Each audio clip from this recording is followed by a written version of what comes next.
আজকের এই পর্বে চলুন আমরা দেখি কিভাবে আমরা ওয়ার্ডপ্রেস প্লাগইনের সাথে রিঅ্যাক্টকে ইন্টিগ্রেট করতে পারি।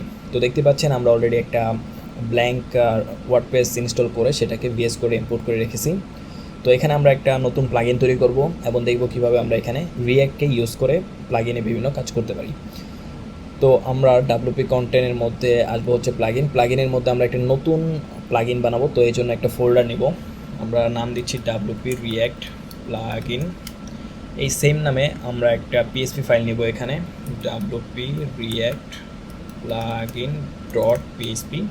তো এখানে শুরুতে আমরা যেটা করব, আমাদের যে প্লাগইনের ডেফিনেশনটা আছে সেটা দিয়ে দিতে হবে। আমরা শুরুতে দিব হচ্ছে plugin name WP react plugin. এরপরে আমরা দিতে পারি অথর, আমি আমার নাম দিয়ে দিতেছি, আপনারা আপনাদের নাম দিবেন।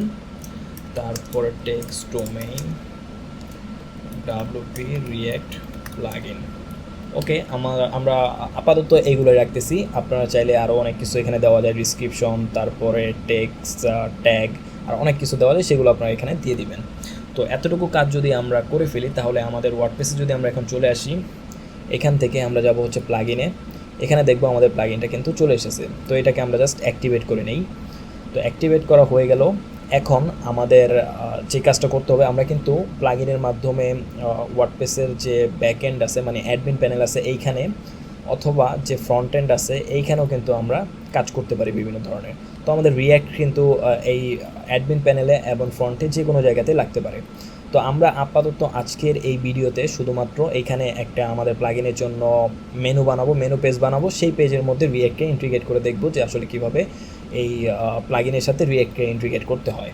তো এই জন্য শুরুতে আমাদের প্লাগইনে বেশ কিছু কাজ করে নিতে হবে। তো আমরা একটা ক্লাস নেই এখানে, class WP react plugin.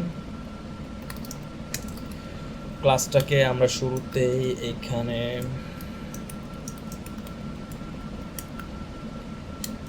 Initialise করে নিব।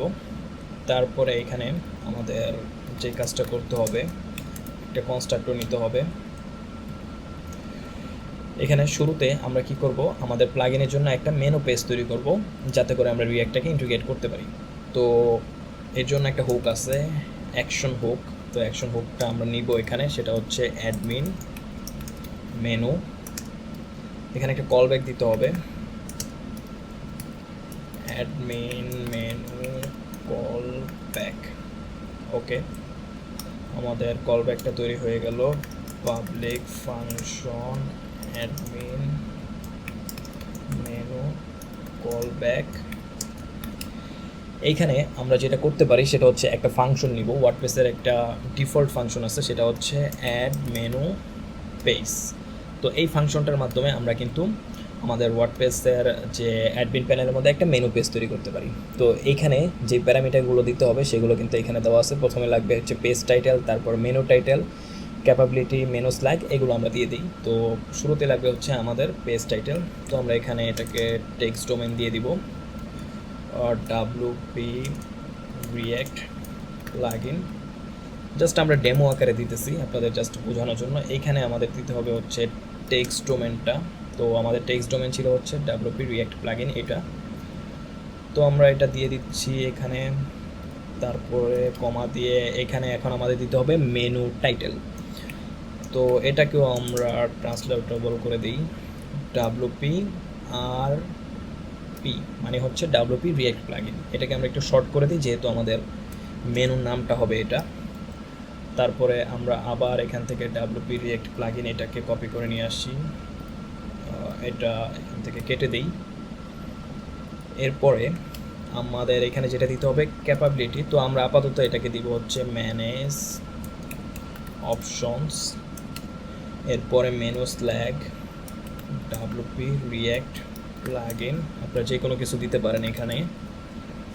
এরপরে আমাদের একটা কলব্যাক ফাংশন দিতে হবে, আমরা একটা ফাংশন লিখে ফেলি। আচ্ছা, আমরা এখানে এইটা না করে আমরা একটু অন্যভাবে করতে পারি, সেটা হচ্ছে জাস্ট ফাংশনে কলব্যাক ফাংশনের নামটা আমরা এখানে দিব অ্যাডমিন মেনু কলব্যাক। এরপর আমরা এখানে একটা আইকন দিতে পারি, তো আমরা আইকন একটা ইউআরএল এখানে দিয়ে দিব, অথবা আমরা চাইলে ড্যাশ আইকন ইউজ করতে পারি। তো আপাতত আমরা এটাকে জাস্ট ডিফল্ট যেটা আছে সেটাই রাখবো এমটি, এবং পজিশন আমরা দিতে পারি 5। তো আমাদের এই ফাংশনের কাজটা শেষ অ্যাডমিন পেজের। এখন আমাদের কল ব্যাকটা লিখে ফেলতে হবে, public function admin menu call back. এটাকে আচ্ছা আমরা সেম নামই দুইটাতে দিচ্ছি, তো এইখানে আমরা অন্য কিছু দিতে পারি, admin menu call back, just আমরা একটা আন্ডারস্কোর দিয়ে দিই। এই নেমগুলো কিন্তু আরও অনেক সুন্দরভাবে দেওয়া যায়, আমি জাস্ট এখানে আপনাদের দেখানোর জন্য একটু তাড়াহুড়া করতেছি। এখন আমরা কি করব, এইখানে আমাদের একটা ডিভ নিতে পারি, ডিভের একটা ক্লাস নিয়ে নিব র্যাপ। এই র্যাপ ক্লাসটা হচ্ছে ওয়ার্ডপ্রেসের ডিফল্ট একটা ক্লাস। এটা দেওয়া মানে হচ্ছে ওয়ার্ডপ্রেসের যে ডিফল্ট প্যাডিং এবং মার্জিনগুলো আছে সেগুলো পেয়ে যাবে এখান থেকে। তো আমি h1 নিচ্ছি, হ্যালো দিয়ে দিলাম। এখন যদি আমরা আমাদের প্লাগইনের ভিতরে আসি, এখানে কিন্তু আমরা দেখতে পাবো যে WP-RP নামে একটা মেনু তৈরি হয়েছে। এখানে যদি আমরা ক্লিক করি তাহলে আমাদের হ্যালোটা কিন্তু আমরা এখানে দেখতে পাচ্ছি। এটাকে যদি একটু ইন্সপেক্ট করি তাহলে আমরা দেখব যে এখানে এই যে আমাদের র্যাপ ক্লাসটা আছে, তার ভিতরে কিন্তু আমাদের h1 এই ট্যাগটা আছে। তো আমরা এখান থেকে এখন যেটা করতে পারি, এখান থেকে h1টাকে কেটে দেই, কারণ আমাদের h1টা এখানে দেখানোর মুখ্য উদ্দেশ্য না। তো এখানে আমরা কি করব, এখন রিঅ্যাক্ট ইউজ করে একটা কিছু এখানে আনার চেষ্টা করব, দেখব সেটা কিভাবে করা যায়। তো চলুন শুরু করি। তো রিঅ্যাক্ট ইউজ করার জন্য আমাদের যেটা দরকার সেটা হচ্ছে অবশ্যই নোট দরকার। তো আমরা এখানে এটাকে জাস্ট একটা টার্মিনালটা ওপেন করে নেই। তো এইখানে জাস্ট আমরা লিখব নোট -v, মানে হচ্ছে আমাদের যদি এখানে ভার্সন আছে তার মানে এখানে আমাদের নোটটা কিন্তু আমাদের কম্পিউটারে ইনস্টল করা আছে। যদি আপনাদের নোট ইনস্টল করা না থাকে তাহলে অবশ্যই এটা ইনস্টল করে নিতে হবে। এরপরে আমাদের লাগবে হচ্ছে packet.json। তো এই জন্য আমরা জাস্ট একটা কমান্ড দিব npm-y init। এটা দেওয়ার সাথে সাথে আমাদের প্লাগইনের মধ্যে কিন্তু একটা packet.json নামে একটা ফাইল তৈরি হবে। এইখানে আমরা এখন শুরুতে রিঅ্যাক্টটাকে ইনস্টল করে নিব। তো npm-i react, আমরা জানি রিঅ্যাক্টের সাথে দরকার হয় react DOM, তো আমরা দুইটাকেই একসাথে ইনস্টল করে ফেলবো। তো এন্টার দেওয়ার সাথে সাথে আমাদের এখানে কিন্তু একটু সময় লাগবে, আপনার ইন্টারনেট স্পিডের উপর ডিপেন্ড করবে। এই যে এখানে দেখেন ডিপেন্ডেন্সিতে কিন্তু রিঅ্যাক্ট এবং react DOM দুইটাই কিন্তু ইনস্টল হয়ে গিয়েছে। তো আমরা চাইলে এখন আমাদের প্লাগইনের মধ্যে রিঅ্যাক্টের ফাইলগুলো বা রিঅ্যাক্টের কোড লিখতে পারবো।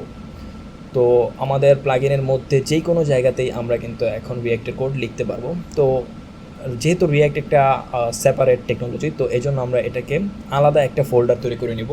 তো এখানে যে কোনো ফোল্ডারের নাম দিতে পারি। তো আমি এখানে সুবিধার জন্য দিলাম স্পা, মানে single page application. React related সকল কোডগুলো এখানে আমরা রাখবো। এর ভিতরে আমরা নতুন একটা ফোল্ডার নিতে পারি, নাম দিলাম পাবলিক, এবং আরেকটা ফোল্ডার আমরা নিতে পারি সেম ডিরেক্টরিতে, সেটা হচ্ছে অ্যাডমিন। কেন এটা করলাম, কারণ আমাদের রিঅ্যাক্টের কোড পাবলিকের জন্য লাগতে পারে, মানে ফ্রন্টেও লাগতে পারে, আবার অ্যাডমিনের মধ্যেও লাগতে পারে। তো এই জন্য আমরা আলাদা করে সেপারেট করে নেব। তো আমরা যেহেতু এখন আমরা অ্যাডমিনের মধ্যে কাজ করব, তো অ্যাডমিনের মধ্যে আমরা এখন নতুন একটা রিঅ্যাক্টের ফাইল নিব, admin.jsx। আমরা জানি রিঅ্যাক্টের যে এক্সটেনশন সেটা হচ্ছে JSX। তো এইখানে আমরা এখন রিঅ্যাক্টের কোড লিখব। তো রিঅ্যাক্টের কোড লেখার জন্য শুরুতেই রিঅ্যাক্টটাকে ইম্পোর্ট করে নেব। এরপরে রিঅ্যাক্টের সাথে অবশ্যই আমাদের দরকার হবে react DOM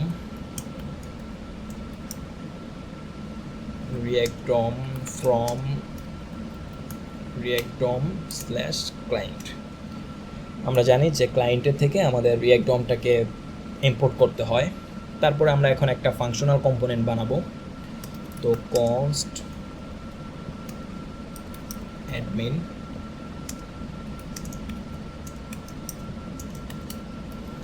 ওকে, এইখানে রিটার্ন করব, আমরা একটা ফ্র্যাগমেন্ট রিটার্ন করব।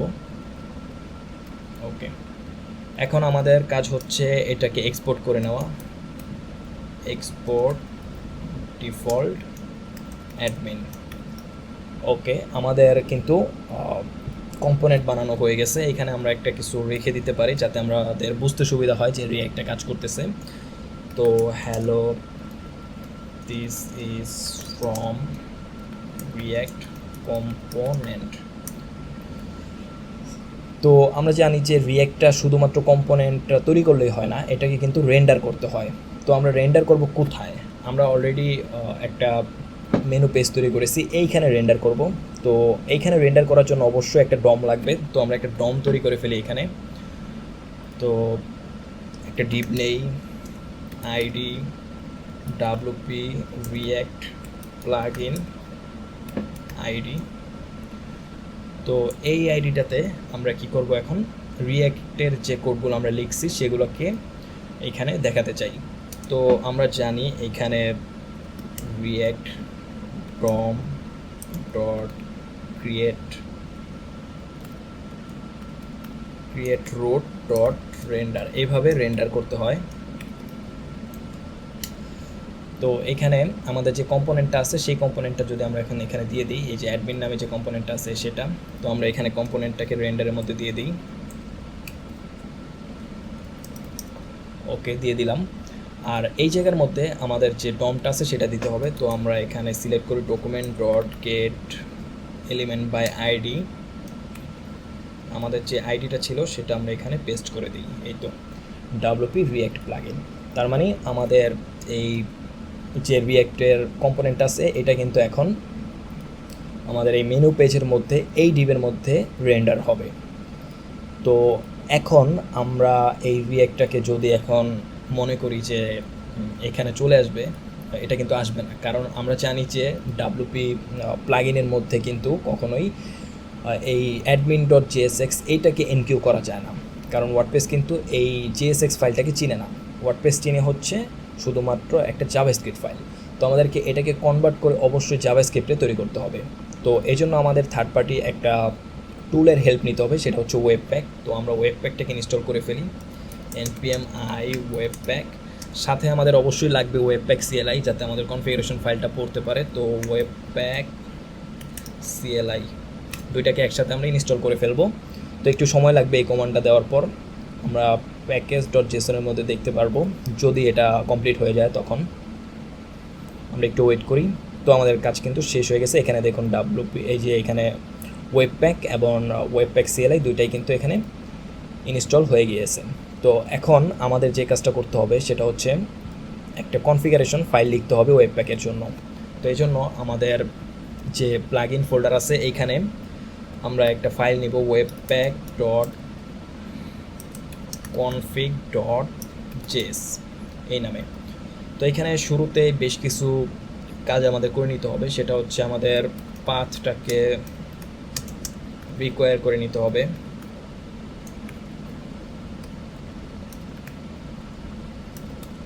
এরপর মডিউল ডট এক্সপোর্ট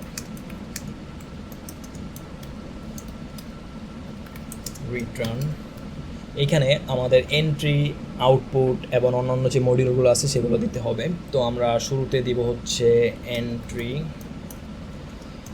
আমাদের এন্ট্রি হবে কোথা থেকে, যে রিঅ্যাক্ট ফাইলটা আমরা এখানে তৈরি করেছি এটা হচ্ছে আমাদের এন্ট্রি। তো এটাকে আমরা দিয়ে দিই এখানে dot slash slash admin slash admin dot GSX. এরপর আমাদের আউটপুটটা দিতে হবে এখানে। শুরুতে আমাদের যেটা করতে হবে সেটা হচ্ছে ফাইল নেমটা হবে হচ্ছে অ্যাডমিন ডট জেএস, যে কোনো নাম আমরা দিতে পারি, তবে এই ক্ষেত্রে আমরা দিব হচ্ছে অ্যাডমিন ডট জেএস। এবং পাথটা আমাদের দিতে হবে যে কোথায় আমাদের এই অ্যাডমিন ডট জেএস ফাইলটা আসলে তৈরি হবে।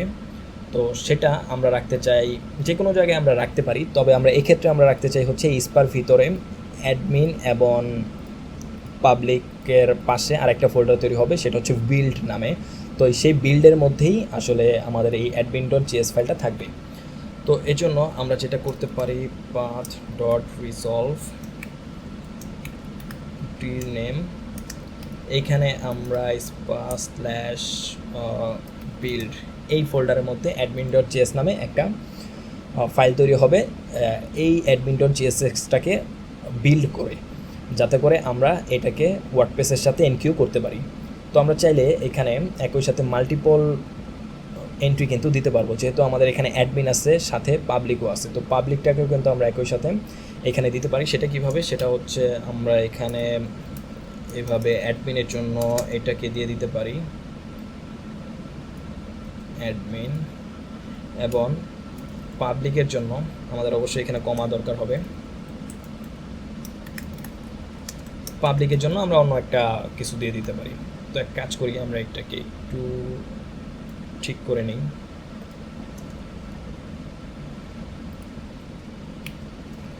ওকে, আমাদের এখানে আর এটা দরকার হবে না। আমাদের অ্যাডমিন পাবলিকটা আপাতত দরকার নেই, আমরা শুধুমাত্র অ্যাডমিনটাকেই এখান থেকে বিল্ড করব। তো আমরা যে টুলটার মাধ্যমে বিল্ড করব সেই যে মডিউলগুলো আছে সেগুলো কিন্তু আমাদের এখানে দিয়ে দিতে হবে। তো আমরা জানি যে রিঅ্যাক্টের যে কম্পাইলার সেটা হচ্ছে ব্যাবেল। তো এখানে আমরা ব্যাবেল লোডার এবং প্রিসেটটা ইউজ করব। তো এই জন্য আমাদের শুরুতেই npm i দিয়ে ব্যাবেল লোডার এবং ব্যাবেল প্রিসেট রিঅ্যাক্টটাকে ইনস্টল করে নিতে হবে। তো এটা একটু ওয়েট করতে হবে, ইন্টারনেট স্পিডের উপর ডিপেন্ড করবে আসলে। তো আমরা যে প্যাকেট ডট জেসন আসি, আচ্ছা এখানে মেবি কোনো কিছু ভুল হয়েছে, আমরা একটু দেখি কি হয়েছে। ব্যাবেল লোডার এবং প্রিসেট রিঅ্যাক্ট, আচ্ছা এই যে এখানে আমাদের ব্যাবেল বানানটা ভুল হয়েছে, তো এটা আমরা আবার ফিক্স করে দিই।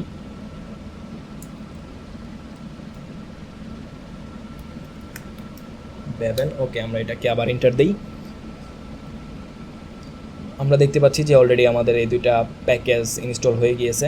তো আমরা যদি এখন এই ডিপেন্ডেন্সিতে আসি, তাহলে দেখুন এখানে ব্যাবেল লোডার এবং ব্যাবেলের যে প্রিসেটটা আছে সেটা কিন্তু এখানে ইনস্টল হয়ে গিয়েছে।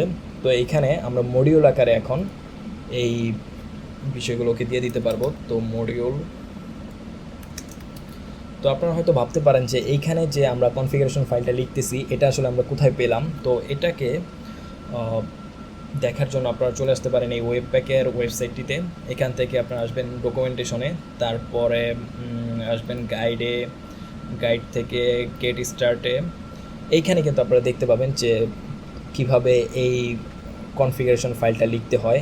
একটু নিচের দিকে যদি আসেন তাহলে দেখবেন যে এইখানে কনফিগারেশনের জন্য দেওয়া আছে এই যে webpack.config.js এটা।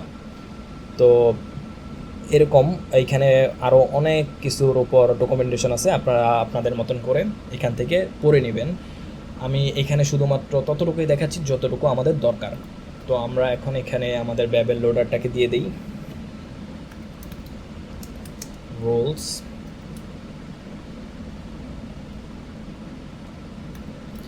এরপর টেস্ট।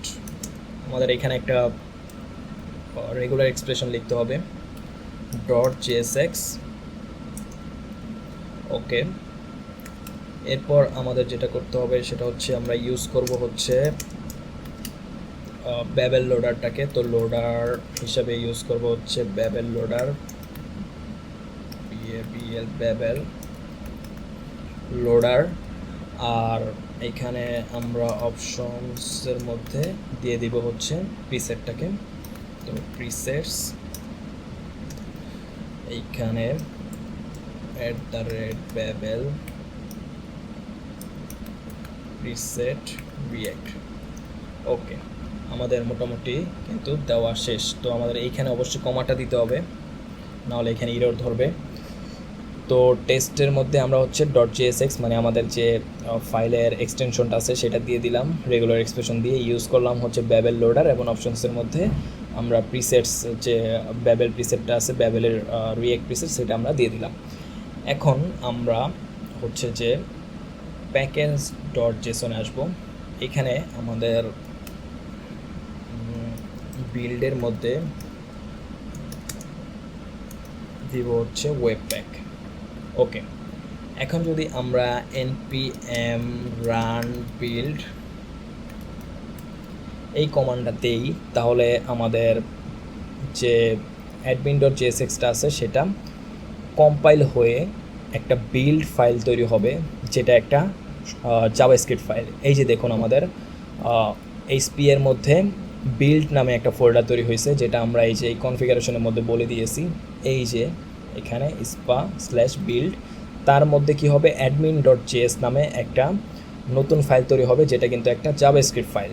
তো এইটাকে আমরা এখন চাইলে আমাদের যে প্লাগইন আছে এখানে এনকিউ করে এটাকে কিন্তু আমরা রান করতে পারি। তো চলুন আমরা সেটা দেখি কিভাবে করব। তো আমরা জানি এখানে আমাদের একটা হুক দরকার এনকিউ করার জন্য, অ্যাকশন হুক। সেটা হচ্ছে, যেহেতু আমরা অ্যাডমিনের মধ্যে এনকিউ করব, তো এই জন্য যে হুকটা দরকার সেটা হচ্ছে অ্যাডমিন এনকিউ স্ক্রিপ্টস। এখানে আমাদের একটা কল ব্যাক দিয়ে দিতে হবে, দিস অ্যাডমিন এনকিউ পাবলিক ফাংশন, আমাদের কল ব্যাকটা লিখে ফেলতে হবে, এনকিউ ডাব্লিউপি এনকিউ স্ক্রিপ্ট। তো এইখানে শুরুতে যেটা দিতে হবে অ্যাডমিন জেস দিয়ে দিলাম আমরা একটা নাম, প্লাগইন ইউআরএল। এখানে আমাদের যে প্লাগইন ইউআরএলটা আছে সেটা দিয়ে দিতে হবে। তো এখানে আমরা যেটা দিব স্পার মধ্যে